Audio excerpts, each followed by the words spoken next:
Hello friends, welcome to यज्ञ investment academy. आज हम बात करेंगे प्रेस्टीज और हॉकिंस के बीच में डिटेल एनालिसिस की। इन दोनों का comparison we are doing. Part one में हमने कंपनी प्रोफाइल, इंडस्ट्री और गवर्नेंस पे ऑलरेडी डिटेल में डिस्कस किया। इस पार्ट में हम फाइनेंशियल्स और वैल्यूएशंस के बारे में बात करने वाले हैं और ये बहुत इंपॉर्टेंट है, स्पेशली फाइनेंशियल्स पे बहुत आप फोकस करके देखिएगा वीडियो, क्योंकि दोनों कंपनीज का क्या बहुत बड़ा एक पॉजिटिव और नेगेटिव्स यहाँ दिखेंगे आपको। ठीक है, तो शुरू करते हैं। क्वार्टरली पहले देखते हैं। तो पहले आपको मैं बता, जैसे मैं आपको शायद पार्ट वन में हमने बताया कि Hawkins is a much smaller company than the Prestige. तो यहाँ पर आपको क्लियरली दिखेगा क्वार्टरली ग्रॉस सेल्स में कि इनका 637 करोड़ का सेल था, इनका 193 करोड़ का। तो 3 times almost the company sale is Prestige की बड़ी है हॉकिंस से। तो Prestige is a much bigger company, right. तो एक कंपैरिजन में हमें ये जरूर ध्यान रखना चाहिए कि ये एक बहुत बड़ी कंपनी है एज कंपेयर टू हॉकिंस। तो ऑब्वियसली ये तो कोविड इम्पैक्ट है दोनों कंपनीज पे, बट यहाँ पर ज़्यादा नहीं है, यहाँ बहुत ज़्यादा है। ठीक है, यहाँ पर अभी 3 टाइम्स सेल बढ़ा है, यहाँ पर 2 टाइम्स बढ़ा है। तो impact on Hawkins of this was not so great. Lockdown मतलब बहुत ज़्यादा नहीं था एज कम्पेयर टू प्रेस्टीज पे ज़्यादा था। डाइवर्सिफिकेशन, प्रोडक्ट रेंज भी उनकी कुछ ऐसी है कि उस पर इम्पैक्ट ज़्यादा होगा। ठीक है, और अगर हम ऑपरेटिंग प्रॉफिट्स देखेंगे तो जून क्वार्टर में भी प्रॉफिट, तो ऑपरेटिंग प्रॉफिट तो रखा है दोनों कंपनीज ने, right. Was very low but yes there was a profit. And but September quarter आप देखेंगे तो it is very very good. तो वो रिवेंज शॉपिंग का जो कॉन्सेप्ट है, जो बातें चल रही हैं, वो दिख रहा है यहाँ पर कि काफी लोगों ने अच्छे से शॉपिंग किया है सितंबर क्वार्टर में।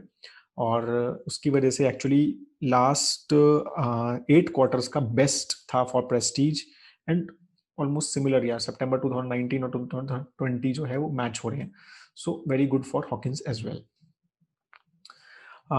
अगर हम पैट ग्रोथ भी देखेंगे तो भी एक काफी अच्छा वो चीज दिख रही है कि पैट भी यहाँ पर भी, मतलब जून क्वार्टर में भी आप देखो कि दोनों कंपनीज ने लॉस नहीं लिया है। मतलब वो आप समझो कि जून क्वार्टर में इतना बड़ा लॉकडाउन था, मैन्युफैक्चरिंग पे इम्पैक्ट था, but still there were products move हुए और उसमें भी इन्होंने एक प्रॉफिट दिखाया। 6 करोड़ का इन्होंने, 3 करोड़ का इन्होंने। तो that is very good I think. मतलब उससे पता चलता है क्वालिटी ऑफ कंपनी, और ऐसे सिचुएशन में भी कंपनी ने शेयर होल्डर को पैसा बना के दिया, तो which is very good thinking I think. यहाँ पर फिर से I think Hawkins has reached last years PAT, तो वो उनका सेल्स में भी दिखा, ऑपरेटिंग प्रॉफिट में भी दिखा और पैट में भी दिखा। इनका थोड़ा पैट कम रहा as compare to last year. ठीक है, बट जबकि ऑपरेटिंग प्रॉफिट वाज गुड, तो पैट में कुछ कम हुआ। सेल्स ग्रोथ अगर हम देखें, राइट, तो यहाँ पे आपको दिखेगा कि पहले काफी अच्छा ग्रोथ हुआ, राइट। 52, 46, 23% 2013 तक, फिर फ्लैट रहा। फिर 2016 से जब इन्होंने नए नए एसक्यूज, नए नए जगह पे एंटर किया, तो फिर ग्रोथ अच्छा रहा। ऑब्वियसली ये तो मार्च 2020 में, मार्च में तो लॉकडाउन था, तो एक इम्पैक्ट एक्सपेक्टेड था कि नहीं हुआ। यहाँ पर एक थोड़ी स्टोरी बहुत डिफरेंट है। यहाँ पर एक बहुत कंसिस्टेंसी है ग्रोथ में। If you will see, right, एक बहुत कंसिस्टेंटली ग्रो करता है ये कंपनी। 16%, 10, 15, 8, 12, 4, 5, 8। तो you can see, right, the consistence, मतलब अमेजिंग कंसिस्टेंसी से सेल्स ग्रोथ है। बहुत ज्यादा कहीं बहुत बड़ा कुछ नहीं, कभी बहुत ज्यादा डाउन नहीं। तो अगर आप इस टाइप के एक इन्वेस्टर है ना, जो एक कंसिस्टेंट अच्छी ग्रोथ, कंसिस्टेंट ईपीएस ग्रोथ वाली कंपनी है, तो मतलब वो दिख रही है लास्ट 10 ईयर्स, और 10 years is not a small time, right. Operating profit भी आप देखेंगे तो यहाँ पर वही सेम स्टोरी पहले रहा, फिर एक्चुअली कम हुआ, फिर लास्ट 3-4 साल में इंप्रूव हुआ। यहाँ फिर वही स्टोरी है कि एक कंसिस्टेंसी है। 2 साल थोड़ा खराब रहा बट कंसिस्टेंट ग्रोथ दिखी है यहाँ पे। और same with PAT, right. So you can see the consistency on the right hand side and inconsistency on the left hand side, right. तो ये एक बहुत बड़ा डिफरेंस है जो आप देख रहे हैं कि ये आप एज ए इन्वेस्टर का क्या आपका प्रोफाइल है। आप एक ऐसे इन्वेस्टर हैं जो कंजर्वेटिव हैं, जो एक कंसिस्टेंट ग्रोथ, ईपीएस वाली ग्रोथ वो कंपनी को लेना चाहते हैं, जिनको टेंशन आता है यार बहुत ज्यादा नीचे ना गिर जाए, बहुत ज्यादा बढ़ ना जाए, तो मतलब जो भी है, तो वो आपको यहाँ पर क्लियरली दिख सकता है। मतलब इसी स्लाइड से आप, अगर इन दोनों में कंफ्यूजन है कौन सी लेनी है, तो इसी स्लाइड से आप ये डिसाइड कर सकते हैं कि कौन सी लेनी है, right. This what I am trying to show. तो अगर कैगर देखेंगे तो दोनों का मतलब इसका बेटर है, कंसिस्टेंसी है। यहाँ पर इतना ऊपर नीचे किया और 8%, यहाँ पर बिल्कुल कंसिस्टेंटली 8.5%। तो कितना लो रिस्क, बीटा देखो आप कितना कम होगा इसका, राइट। तो वो चीज है कि यहाँ पर एक बहुत कंसिस्टेंटली ग्रोथ कंपनी है, वहां एक ऊपर नीचे वाली कंपनी है। फाइनेंशियल रेशियो जब हमने रिसीवेबल्स, पेबल्स, इन्वेंट्री डेज देखे, सब में Hawkins is better. Receivable days इनके काफी कम है as compare to this, payable days भी काफी कम है, इन्वेंट्री डेज भी काफी कम है। तो obviously the but smaller company, मतलब और वेल लेस डाइवर्सिफाइड जिस सेगमेंट में है उसमें बहुत अच्छे हैं। तो उसका भी डिफरेंस है, नो डाउट इन इट। वहां पर बहुत नए नए प्रोडक्ट्स लॉन्च हो रहे हैं, तो वहां पर पहले तो वो एक्चुअली अच्छे थे 2016 में देखे, यहाँ उन्होंने प्रोडक्ट्स लॉन्च करने शुरू किए 2017, 18, 19 में काफी ज्यादा, जो हमने देखे थे ना एसक्यूज बढ़ रहे थे फर्स्ट पार्ट में। तो अब आप देखो तो उसकी वजह से रिसीवेबल डेज बढ़ने लग गए और पेबल डेज भी बढ़ने लग गए, राइट, क्योंकि नए नए प्रोडक्ट्स लॉन्च हो रहे थे और इन्वेंट्री भी बढ़ने लग गई। तो ये जो हुआ है नए नए प्रोडक्ट लॉन्च की वजह से हुआ है, but otherwise difference was actually they were better in 2016 in all parameters. ठीक है, तो मतलब we should not focus too much, मतलब मुझे ऐसा लगता है इस सेगमेंट पे, इस चीज पे। ये है सबसे इंपॉर्टेंट स्लाइड, तो जिस पे फोकस करना चाहिए। तो यहाँ पर अभी रिटर्न ऑन कैपिटल एम्प्लॉयड जो है ना प्रेस्टीज की, वो सिर्फ 19 है मार्च 2020 में, इनकी 62 है। तो that is different level all together, मतलब 50 से ऊपर ROC for a manufacturing company is phenomenal according to me, right. तो वो आप देखिए कि 1 रुपया डालते हैं, 100 रुपीज डालते हैं, 62% रिटर्न लेते हैं, 62 रुपीज उस पर कमाते हैं, राइट। तो यू कैन इमेजिन, और यहाँ 19%, तो which is I think phenomenal है वो। और सेम इज आरओई, यहाँ 15 है या 56 है। So this is the main difference and that's what, वो जो ब्रह्म वासुदेव जी की लाइन थी जो हमने गवर्नेंस में फर्स्ट पार्ट में देखी थी कि do what you are good at, right. So they are good at this and they are doing that consistently. They are making sure they are very efficient, very productive in doing that, and that is showing in their returns. That is showing in their both returns. These guys are trying more aggressively to go into different segments, different diversification करना चाह रहे हैं, और उसकी वजह से of course मतलब returns में इम्पैक्ट होगा ही। नए, बिल्कुल नई अनचार्टेड टेरिटरीज में जा रहे हैं, नए कंपटीशन के साथ प्ले कर रहे हैं, तो वहां पे रिटर्न्स पे इम्पैक्ट है, नो डाउट अबाउट इट। ठीक है, तो आप समझ रहे हैं कि किस टाइप की कंपनीज हैं दोनों। अगर हम पेयर कंपैरिजन और भी एक आध दो कंपनी ऐड कर दें, राइट, तो हमने यहाँ टीटी के हॉकिंस तो किया ही है, और हमने बटरफ्लाई जो कि कुकर कंपनी है, और एक बजाज इलेक्ट्रिकल जो कि अप्लायंस कंपनी है, उनको भी ऐड किया। तो मार्केट कैप इनका ऑलमोस्ट 8000 करोड़ है, ये 2700 करोड़ है। सेल्स 3 टाइम्स है ऑलमोस्ट प्रेस्टीज का, और मार्केट कैप भी ऑलमोस्ट 2.5 टाइम्स है, more than 2.5 times, actually 3 times ही है। सेल्स ग्रोथ अगर 3 इयर्स की देखें, इनकी 6% है, इनकी 10% है, तो बेटर सेल्स ग्रोथ। पैट 141 करोड़ का, इनका 64 करोड़ का 12 मंथ्स का, और पैट ग्रोथ 7%, इनकी बेटर पैट ग्रोथ है, तो यहाँ पर भी देख स्कोर। एंड बाकी तो they are nowhere, actually PAT growth यहाँ पर तो बहुत ही कम है। PAT margin 8%, 15%, very good, right, ये और अच्छा है। ROC that is phenomenal, right, 62%, और मतलब no one is near, और same with ROE।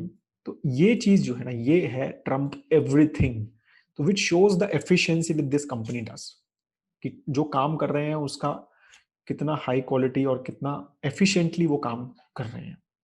Low date companies हैं दोनों, 0.1, इंटरेस्ट कवरेज जो बहुत अच्छा है, inventory turnover is also good.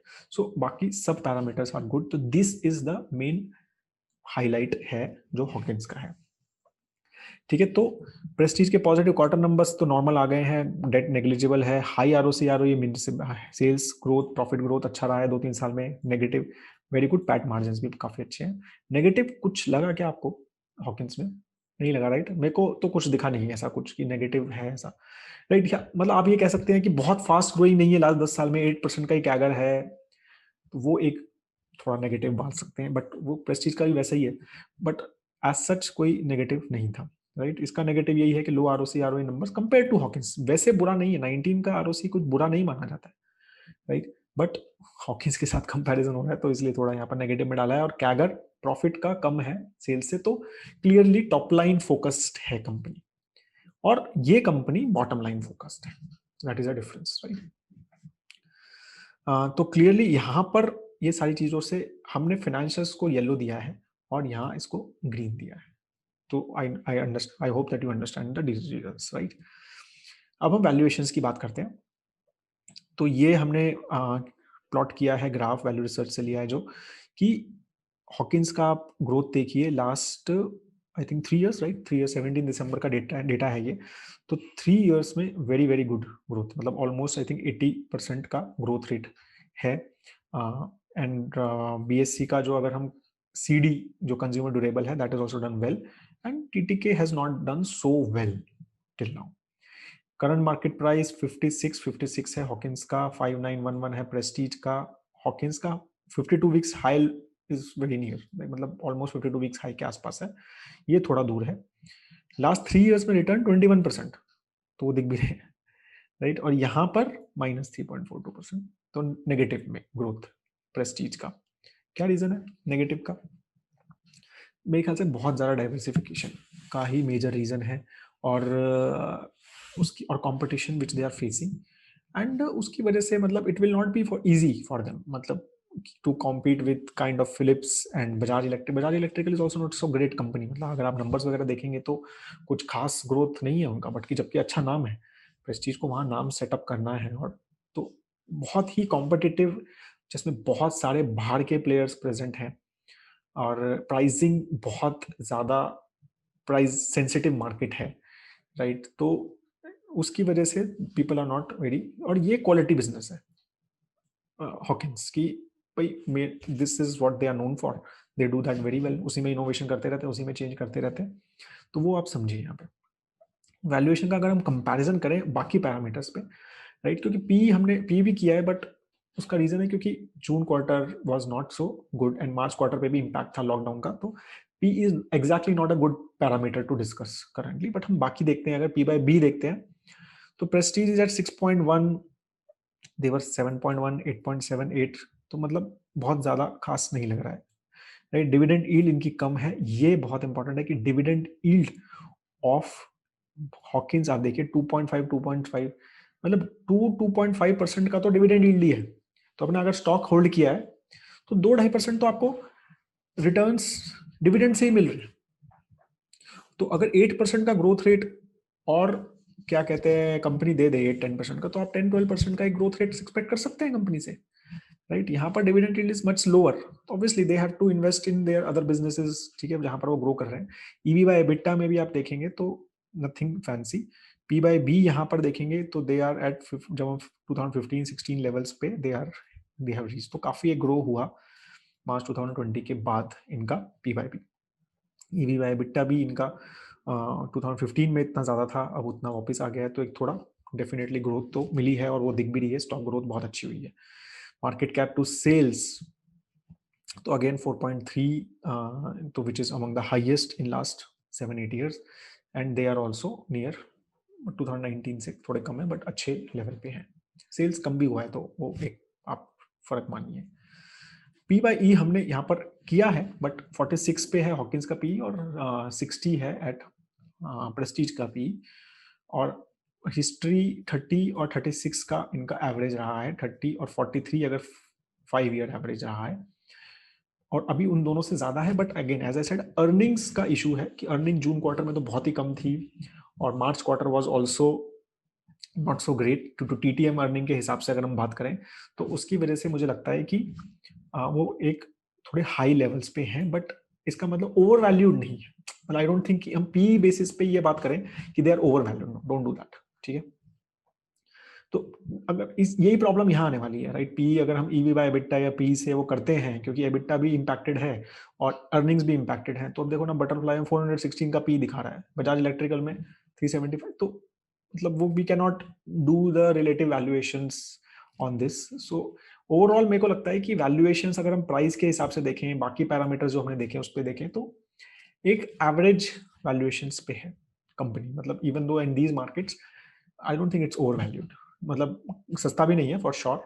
I think 2-3 महीने पहले, 3 महीने पहले एक अच्छा प्राइस था, बट अभी markets have really grown well, तो सस्ता नहीं है, but I think they have they are yellow, मतलब आप अगर लॉन्ग टर्म प्लेयर हैं और आप बाय करना चाहते हैं तो ऐसा प्रॉब्लम नहीं है, मतलब ऐसा ओवर वैल्यूएशन नहीं है। तो स्वॉट एनालिसिस देखेंगे तो प्रेस्टीज का मेन स्ट्रेंथ क्या लगा आपको? आई थिंक ब्रांड, राइट, और पोर्टफोलियो बहुत डाइवर्सिफाइड है तो रिस्क लो है क्योंकि बहुत सारे प्रोडक्ट्स हैं। एफिशिएंसी वीक है, वीक एफिशिएंसी है बिकॉज आरओसी लेवल्स उस लेवल पे नहीं है जिस पे कॉम्पिटिटर है, और बहुत कॉम्पिटिटिव इंडस्ट्री में एंटर कर रहे हैं, राइट, तो एक वीकनेस हो सकती है। जहाँ पर अनचार्टेड टेरिटरी, जहाँ पर स्ट्रेंथ नहीं है, तो वहाँ पर एक थोड़ी वीकनेस हो सकती है। अपॉर्चुनिटीज, पैंडेमिक थोड़ी न्यू अपॉर्चुनिटीज भी लेके आया है, इनोवेशन की, ऑनलाइन बिजनेसेस की, राइट, रीच की, तो वो है अंडर, रूरल मार्केट अभी भी काफी अंडर पेनिट्रेटेड है for the products which they make. Competition, I said, जैसा मैं बजाज फिलिप्स जैसे ब्रांड से कॉम्पीट कर रहे हैं which are very very strong in terms of brand name, terms of distribution, product quality, सब जगह काफी, सर्विस बहुत स्ट्रॉन्ग इनके प्रेजेंस है, तो वो इजी नहीं होगा इनके लिए। और हॉकिंस एफिशिएंसी बहुत स्ट्रॉन्ग, फाइनेंशियल नंबर्स काफी अच्छे हैं, स्लो एंड स्टेडी है, स्लो ग्रोथ है, मतलब nothing very fast, high quality products के लिए जाना जाता है, डिविडेंड यील्ड बहुत अच्छी है, प्रोडक्ट कंसंट्रेटेड प्रोडक्ट पोर्टफोलियो। अब यहाँ पर आप थोड़ा सा मैं आपको समझाता हूँ कि जो मेरा व्यू है कि सिंस वो कुकर सेगमेंट में है, और कुकर सेगमेंट बहुत फास्ट ग्रोइंग सेगमेंट नहीं है फ्रैंकली, राइट, दो यहाँ पर मैंने मेंशन भी किया हुआ है, cooker as a product has long life, तो अगर आप कुकर कोई खरीदता है तो वो 4-5 ईयर्स तक mostly they keep the cooker with them, right, तो वो एक लॉन्ग लाइफ का प्रोडक्ट है, उसका रिप्लेसमेंट इतना फास्ट नहीं होता कि 6 महीने में चेंज कर रहे हैं लोग, तो इस वजह से इनका इनका जो ग्रोथ आता है वो नए यूजर्स से ही ज्यादा आता होगा, I am sure, and they have a very high quality products, तो इतना ज्यादा रिप्लेसमेंट नहीं है, राइट, तो वो एक मेन इशू है कि they are present in a segment which is not very high growth, right, तो वो एक सेगमेंट में है जहां पर वो खुश हैं, वो वैसा ही कर रहे हैं, और थ्रेट उनको इस बात से है कि कंज्यूमर प्रेफरेंसेस, अब राइस कुकर आ गए हैं और बहुत सारे अलग अलग मोड्स, इलेक्ट्रिक कुकर्स आ गए हैं, तो वहां से हमेशा वो कंज्यूमर प्रेफरेंस अगर थोड़ा चेंज होता है तो आई डोंट नो हो रहा है क्या, बट हाँ वहां पर डिमांड तो है उसकी भी, और प्रेस्टीज तो इलेक्ट्रिक कुकर्स बना भी रहा है, राइस कुकर्स, तो वो आप समझिए कि वो अगर उस टाइप का होता है तो इनका एक कंज्यूमर प्रेफरेंस अगर धीरे धीरे धीरे चेंज होती है तो they have to think about new innovation and different segments, तो वो हैं पैन्स वगैरह में, लेकिन दैट्स नॉट वेरी स्मॉल अभी, तो कितना फोकस है और क्या क्या नए प्रोडक्ट्स लॉन्च कर रहे हैं, तो वो हमेशा एक इशू आप समझिए कि थोड़ा रहेगा, राइट, वो चीज Prestige is over doing it, that is a question. तो अगर आप एज ए इन्वेस्टर, अगर मैं आपको बोले कि क्या लूं सर, तो अगर आप एक थोड़े एग्रेसिव इन्वेस्टर हैं, ठीक है, और एग्रेसिव कॉल्स ले रहे हैं, तो you can take Prestige, right, अगर इनकी बेट्स और इनकी एग्रेशन इट वर्क्स एंड मतलब एक लेवल पे लेके चले गए अपने ब्रांड्स वगैरह को सेल्स वगैरह में 2-3 साल में, और उसके बाद फिर एफिशिएंसी पे फोकस किया और अपना प्रॉफिट भी इंप्रूव किया और आरओसीज भी इंप्रूव किए, तो 4-5 साल में काफी अच्छा रिटर्न्स दे सकते हैं। हॉकिंस इज फॉर पीपल जो लो रिस्क है, जिनको ज्यादा टेंशन लेने वाला स्टॉक नहीं चाहिए, वो खुश हैं, ठीक है, कि ये consistently high quality, consistently growth, dividend भी मिल रहा है, एक कंसिस्टेंट ग्रोथ है, ज्यादा बीटा नहीं है, ज्यादा टेंशन नहीं है, तो वो उन लोगों के लिए हॉकिंस बेटर है। Financials are good, strong distribution, तो ब्रांड वगैरह सब ठीक है। बाई चांस इन्होंने भी अभी, क्योंकि इनके चेयरमैन जो है डाइड है, he died, I am sorry for that, but अभी जो इनके नेक्स्ट जनरेशन आएगी, इफ दे थिंक कि नहीं यार हमें अब कुछ नए सेगमेंट में भी एंटर करना चाहिए, थोड़ा एग्रेशन दिखाना चाहिए, तो फिर तो गेम चेंज हो सकता है हॉकिंस के लिए, right, but very difficult to say currently, अभी तक कोई ऐसी कमेंट्री नहीं है मैनेजमेंट से कि कुछ ऐसा करने वाले हैं। तो ये एक बहुत डिफरेंट टाइप की कंपनीज है अभी currently, for high risk investor, for medium and low risk investors. That's what I would say. That is all I have on this. If you have any questions, please do write in the comment section below. और आप और क्या companies you want me to review in